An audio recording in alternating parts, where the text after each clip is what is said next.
নমস্কাৰ প্ৰিয় দৰ্শক সকলোকে স্বাগতম জনাইছো মই পাৰ্থ প্ৰিয় দৰ্শক প্ৰথমতে সকলোকে স্বাধীনতা দিৱসৰ স্বতন্ত্ৰতা দিৱসৰ অভিনন্দন জ্ঞাপন কৰিছো আজি ভাৰতবৰ্ষই উদযাপন কৰিছে স্বাধীনতা দিৱস ৭৯ সংখ্যক স্বাধীনতা দিৱস আজিৰ দিনটোত প্ৰধানমন্ত্ৰী নৰেন্দ্ৰ মোদীয়ে নিজৰ ভাষণ প্ৰদান কৰিলে তৃতীয়বাৰ তেওঁ প্ৰধানমন্ত্ৰী হৈ এটো দ্বিতীয়টো তেওঁৰ ভাষণ আৰু সেই ভাষণত কেতবোৰ গুৰুত্বপূৰ্ণ কথা ক'লে লাল কিল্লাৰ পৰা তেওঁ এই ভাষণ প্ৰদান কৰিলে বহু কথাই কৈছে মূলত 15টা পইণ্টছ গুৰুত্বপূৰ্ণ তাৰে এটা অন্যতম গুৰুত্বপূৰ্ণ পইণ্ট হৈছে বেদখলকাৰীক এক ধৰণে হকিয়নি দিছে প্ৰধানমন্ত্ৰী নৰেন্দ্ৰ মোদীয়ে তেওঁ স্পষ্ট কৰি দিছে দেশত আৰম্ভ হ'ব এক হাই পাৱাৰ্ড ডেমোগ্ৰাফিক মিছন অৰ্থাৎ দেশত আৰম্ভ হ'ব উচ্চ ক্ষমতা সম্পন্ন এক জনগাঁথনি ৰক্ষাৰ মিছন ঘুসপেঠিয়া অৰ্থাৎ ইনফিল্ট্ৰেটৰ্ছ বাহিৰৰ পৰা আহি ভাৰতবৰ্ষত অবৈধভাৱে প্ৰৱেশ কৰি ভাৰতবৰ্ষৰ জনগাঁথনি নষ্ট কৰাই নহয় ভাৰতবৰ্ষৰ যি কালচাৰ সেই কালচাৰ অৱনমিত কৰিছে হেয়াই নহয় আৰু ভাৰতবৰ্ষৰ সমাজ জীৱন জনজীৱনৰ বহুকেইটা অনিষ্ট বহুলাংশে অনিষ্ট সাধন কৰিছে বুলি প্ৰধানমন্ত্ৰী মোদীয়ে কৈছে প্ৰথমতে মোদীয়ে কি কৈছে শুনিলো আহক তাৰ পিছত মোদীৰ এই যি বাৰ্তা সেই বাৰ্তা আমি ডিকোড কৰিবলৈ চেষ্টা কৰিম শুনো আহক প্ৰধানমন্ত্ৰী গৰাকী কি কৈছে देश के सामने एक चिंता एक चुनौती के संबंध में आगाह करना चाहता षड्यंत्र के तहत सोची समझी साजिश के तहत देश की डेमोग्राफी को बदला जा रहा है एक नए संकट के बीज बोए जा रहे हैं और ये घुसपैठिए मेरे देश के नौजवानों की रोजी रोटी छीन रहे हैं एक घुसपैठिए मेरे देश की बहन बेटियों को निशाना बना रहे हैं ये बर्दाश्त नहीं होगा ये घुसपैठिए भोले भाले आदिवासियों को भ्रमित करके उनकी जमीनों पर कब्जा कर रहे हैं ये देश सहन नहीं करेगा और इसलिए मेरे प्यारे देशवासियों जब डेमोग्राफी परिवर्तन होता है सीमावर्ती क्षेत्रों में डेमोग्राफी में परिवर्तन होता है तब राष्ट्रीय सुरक्षा के लिए संकट पैदा होता है देश की एकता अखंडता और प्रगति के लिए ये संकट पैदा सामाजिक तनाव के बीज बो देता है और कोई देश अपना देश घुसपैठियों के हवाले नहीं कर सकता है दुनिया का कोई देश नहीं कर सकता है तो हम भारत को कैसे कर सकते हैं हमारे पूर्वजों ने त्याग और बलिदान से आजादी पाई है हमें स्वतंत्र भारत दिया है उन महापुरुषों के प्रति हमारा कर्तव्य है कि हम हमारे देश में ऐसी हरकतों को स्वीकार न करें उनकी सच्ची श्रद्धांजलि होगी और इसलिए मैं आज लाल किले की प्राचीर से कहना चाहता हूं हमने एक हाई पावर डेमोग्राफी मिशन शुरू करने का निर्णय किया है ये मिशन इस मिशन के द्वारा ये जो भीषण संकट नजर आ रहा है भारत पे मंडरा रहा है जो संकट है उसको निपटाने के लिए तय समय में सुविचारित सुनिश्चित रूप से अपने कार्य को करेगा उस दिशा में हम आगे बढ़ रहे हैं हे আছিল প্ৰধানমন্ত্ৰী নৰেন্দ্ৰ মোদী যি বাৰ্তা সেই বাৰ্তা স্পষ্ট ক'বলৈ গ'লে ইংৰাজীত ক'বলৈ গ'লে লাউড এণ্ড ক্লিয়াৰ তেওঁ কৈছে এখন হাই পাৱাৰ ডেমোগ্ৰাফিক মিছন এক high power demographic mission government of India আৰম্ভ কৰিব বিভিন্ন কথা কৈছে তেওঁ কৈছে ঘুসপেঠিয়া অনুপ্ৰৱেশকাৰীয়ে ভাৰতবৰ্ষৰ যুৱ সমাজৰ ব্ৰেড এণ্ড বাটাৰ কাঢ়ি লয় ভাৰতবৰ্ষৰ যুৱ সমাজৰ যি অৰ্থনৈতিক অৱকাশ বা চাকৰি বাকৰি ইত্যাদি কাঢ়ি কোনে লৈছে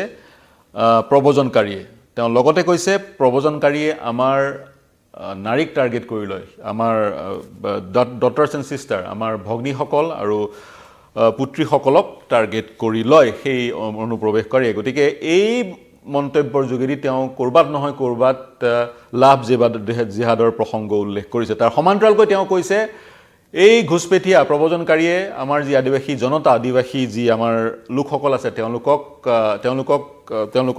তেওঁলোকৰ পৰা তেওঁলোকৰ যি মাটি সেই মাটি কাঢ়ি লয় বা যি আমাৰ বনভূমি আছে বনভূমি বেদখল কৰিবলৈ কুণ্ঠাবোধ নকৰে বনভূমি বেদখল কৰি তাত থাকিবলৈ লয় যাৰ ফলত জনগাঁথনিৰ পৰিৱৰ্তন হয় তেওঁ স্পষ্টকৈ কৈছে কোনো ৰাজ্যৰ উল্লেখ কৰা নাই তেওঁ সীমান্ত অঞ্চলসমূহত এনে ধৰণৰ অনুপ্ৰৱেশকাৰীয়ে জনগাঁথনি পৰিৱৰ্তন কৰাৰ ফলত নেশ্যনেল সিকিউৰিটিত এক ভাবুকিৰ সৃষ্টি হয় ভাৰতবৰ্ষৰ একতা আৰু অখণ্ডতাত ভাবুকিৰ সৃষ্টি হয় কালচাৰেল ইৰোশন হয় বুলিও তেওঁ উল্লেখ কৰিছে গতিকে এই যি সংকট আমাৰ সন্মুখত দেখা দিছে এই যি প্ৰবজনকাৰী কোলা ডাৱৰে আমাৰ সন্মুখত দেখা দিছে এই কোলা ডাৱৰ আঁতৰাবলৈ এই সংকট নিৰাময় কৰিবলৈ ভাৰত চৰকাৰে এক মিছন আৰম্ভ কৰিব যি মিছনৰ নাম তেওঁ দিছে ডেমোগ্ৰাফিক মিছন অৰ্থাৎ আমাৰ জনগাঁথনি পৰিৱৰ্তন প্ৰতিৰোধ কৰিবলৈ জনগাঁথনি বৰ্তমানৰ জনগাঁথনিক ৰক্ষা কৰিবলৈ ভাৰত কেন্দ্ৰীয় চৰকাৰে এনে ধৰণৰ মিছন আৰম্ভ কৰিব এই মিছনৰ ৰূপৰেখা কেনেকুৱা হ'ব এই অভিযান ক'ৰ পৰা কেনেকৈ আৰম্ভ হ'ব যিসমূহ বিষয় ৰাজ্য চৰকাৰৰ এখতিয়াৰৰ সেই বিষয়সমূহত কেন্দ্ৰীয় চৰকাৰে কেনেধৰণে এই অভিযান চলাব সময়ত গম পোৱা যাব কিন্তু প্ৰবজনৰ ফলত জনগাঁথনিৰ পৰিৱৰ্তনৰ ভয়াৱহতা প্ৰধানমন্ত্ৰীয়ে এইবাৰ চাগৈ প্ৰথমবাৰৰ কাৰণে লালকিল্লাৰ পৰা সেই ভয়াৱহতাৰ কথা উল্লেখ কৰিলে বা সেই উপলব্ধি তেওঁৰ ভাষণত প্ৰতিফলিত হ'ল এতিয়া তেওঁৰ মিছন কেনেকুৱা হয় আমি সময়ত গম পাম আৰু তাৰ সমান্তৰালকৈ অসমৰ মুখ্যমন্ত্ৰী হিমন্ত বিশ্ব শৰ্মাই শেহতীয়াকৈ অসমত বনভূমি যি বেদখল মুক্ত কৰাৰ প্ৰয়াস কৰি আছে উচ্ছেদৰ যোগেদি অসমৰ মুখ্যমন্ত্ৰীগৰাকীৰ এই পদক্ষেপ কৰবাত নহয় কৰবাত একো হৈছে বা কৰবাত নহয় কৰবাত প্ৰতিফলিত হৈছে বা প্ৰতিধ্বনি আমি শুনা পাইছো প্ৰধানমন্ত্ৰীৰ ভাষণত কিন্তু আমি অসমৰ বেলিকাই যি এক প্ৰয়াস কৰা হ'ল সেই প্ৰয়াসত আমি জটিলতা পৰিলক্ষিত কৰিলোঁ বিশেষকৈ যদি আমি অসমৰ কথা কওঁ অসমত প্ৰবজনকাৰীসকলক ভাৰতীয় নাগৰিকত্ব প্ৰদান কৰা হ'ল 1971 চনলৈকে প্ৰবজিত লোকক ভাৰতবৰ্ষৰ নাগৰিকত্ব প্ৰদান কৰা হ'ল সেইসকল ভাৰতীয় নাগৰিক আৰু যদিহে কোনোবা তেনে ধৰণৰ যাৰ ফৰেষ্ট ৰাইট নাই ফৰেষ্ট ডুৱেলাৰ্ছ নহয় তেনে লোকে যদি বনভূমি বেদখল কৰি আছে জংঘল বেদখল কৰি আছে জংঘল কাটি খাস্তাং কৰি ঘৰ ইত্যাদি বনাইছে সেইসকল লোক আইনীভাৱে সেই স্থানৰ পৰা উচ্ছেদিত হ'বই কিন্তু যদি তেনে কৰা নাই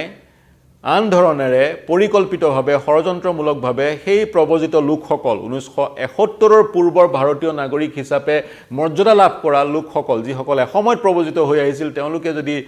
অসমৰ এক স্থানৰ পৰা আন স্থানলৈ গৈছে বা ভাৰতবৰ্ষৰ এক প্ৰান্তৰ পৰা আন প্ৰান্তলৈ গৈছে ভাৰতীয় নাগৰিক হিচাপে আৰু সেই তেওঁলোক নতুনকৈ যোৱা প্ৰান্তটোৰ বা নতুনকৈ যোৱা স্থানৰ ডেমোগ্ৰাফি চেঞ্জ কৰিছে তেতিয়া সেই সমস্যাটোক প্ৰধানমন্ত্ৰীৰ এই হাই পাৱাৰ ডেমোগ্ৰাফিক মিছনে নিৰাময় কৰিব পাৰিবনে এইটো প্ৰাসংগিক প্ৰশ্ন প্ৰধানমন্ত্ৰীৰ এই মিছনৰ ৰূপৰেখা কেনেকুৱা হ'ব মই পুনৰ কৈছো আমি নাজানো সময়ত গম পাম কিন্তু তেওঁ এটা গুৰুত্বপূৰ্ণ কথা কৈছে সেট টাইম ফ্ৰেমত গতিকে এক সময় সীমাৰ নিৰ্ধাৰিত কৰি এই মিছনত আগবঢ়া হ'ব যদিহে বিদেশৰ পৰা অবৈধভাৱে প্ৰবজিত হৈ অসমৰ বাদে ভাৰতবৰ্ষৰ আন প্ৰান্তত কোনোবাই জনগাঁথনি পৰিৱৰ্তন কৰিছে আইনীভাৱে দণ্ডনীয় তেনে ধৰণৰ কাম যদি প্ৰমাণ হয় সেইজন ব্যক্তি আইনৰ সন্মুখত তেওঁ ক্ৰিমিনেল বা আইনৰ সন্মুখত তেওঁ দোষী তেওঁ সেইদৰে শাস্তি লাভ কৰিব বা তেওঁ সেইদৰে ভাৰত ত্যাগ কৰিব লাগিব ভাৰতৰ পৰা নিজৰ যি কান্ট্ৰি অফ অৰিজিন সেই কান্ট্ৰি অফ অৰিজিনলৈ প্ৰেৰণ কৰা হ'ব তো অসমৰ বেলিকা যিহেতু সমস্যাটো কিছু পৃথক ভাৰতবৰ্ষৰ আন প্ৰান্তৰ সৈতে নিমিলে অসমৰ বেলিকা এই হাই পাৱাৰ ডেমোগ্ৰাফিক মিছন কেনেকুৱা হ'ব আমি সময়ত গম পাম কিন্তু আজিৰ প্ৰধানমন্ত্ৰী নৰেন্দ্ৰ মোদীৰ বক্তব্যৰ পৰা এটা কথা স্পষ্ট হৈছে তেওঁ অসম বিশেষকৈ এই যি ঘুষপেঠীয়াৰ সমস্যা প্ৰবজনকাৰীৰ বা সমস্যা বা অনুপ্ৰৱেশকাৰীৰ সমস্যা মূলতঃ অসম আৰু পশ্চিমবংগত আমি বেছিকৈ পৰিলক্ষিত কৰোঁ এতিয়া অসম আৰু পশ্চিমবংগৰ পৰা এই সমস্যাই সমগ্ৰ ভাৰতবৰ্ষত বিয়পি পৰিছে গতিকে এই সমস্যা অসমত কেনেকৈ এই প্ৰধানমন্ত্ৰীগৰাকীয়ে ঘোষণা কৰা অভিযানৰ দ্বাৰা নিৰ্মূল কৰা হয় এয়া আমি এতিয়াই ক'ব পৰা অৱস্থাত নাই যি কি নহওক আপুনি কি ভাবে প্ৰধানমন্ত্ৰীৰ এই ডেমোগ্ৰাফিক মিছনৰ যোগেদি অসমৰ অবৈধ অনুপ্ৰৱেশৰ সমস্যাটো সমাধান কৰিব পৰা যাবনে যিসকলে ভাৰতীয় নাগৰিকত্ব লাভ কৰিছে তেওঁলোকে অসমৰ এক প্ৰান্তৰ পৰা আন প্ৰান্তলৈ গৈ নতুনকৈ যোৱা সেই স্থানৰ ডেমোগ্ৰাফি যদি পৰিৱৰ্তন কৰিছে সেই সকলৰ বিৰুদ্ধে কিবা ব্যৱস্থা এই মিছনৰ যোগেদি গ্ৰহণ কৰা হ'ব নেকি বা যিসকল খিলঞ্জীয়া লোক বা আদিবাসীসকল বা যিসকল স্থানীয় লোক বা যিসকল অৰিজিনেল ইনহেবিটেণ্ট বা যিসকল ভূমিপুত্ৰ তেওঁলোকক পৃথক সাংবিধানিক সুৰক্ষা কৱচ বা পৃথক আন জনজাতীয় মৰ্যাদা প্ৰদান কৰি বা তেওঁলোকক পৃথকে ভূমিৰ অধিকাৰ প্ৰদান কৰি অনুপ্ৰৱেশকাৰীয়ে যাতে ভূমি দখল কৰিব নোৱাৰে তেনে ধৰণৰ ব্যৱস্থা প্ৰধানমন্ত্ৰীৰ ভাষণত পৰিলক্ষিত হৈছে নেকি বা আমি দেখা পাইছো নেকি ৰাইটিং অন দা ৱাল স্পষ্ট নেকি সেয়া মই পুনৰ কৈছো সময়ত গম পোৱা যাব আপোনালোকে কি ভাবে প্ৰধানমন্ত্ৰীৰ এই প্ৰক্ৰিয়াৰ যোগেদি আমি এই সমস্যাৰ সমাধান সূত্ৰ পামনে অসমৰ সমস্যাৰ আপোনালোকৰ পৰা জানিব বিচাৰিম অন্তৰ্ভুক্ত হওক আমাৰ ফেচবুক পেজ, সোমাওক আমাৰ ফেচবুক পেজ আৰু ইউটিউব চেনেলক। আৰু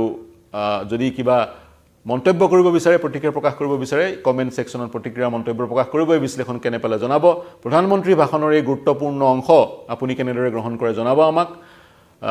দেশ বিশ্ব ৰাজ্যৰ সকলো খবৰ যদিহে ৰিয়েল টাইমত পোৱা নাই, পাবলৈ হ'লে এতিয়ালৈকে যদি ছাবস্ক্ৰাইব কৰা নাই, ছাবস্ক্ৰাইব কৰক YouTube channel news 18 Assam north ইষ্টৰ, নতুবা ফ'ল' কৰক ফেচবুক পেজ। এই চিন্তাৰ সমলৰে অনুষ্ঠান এই বিশ্লেষণ সামৰিছোঁ। ধন্যবাদ।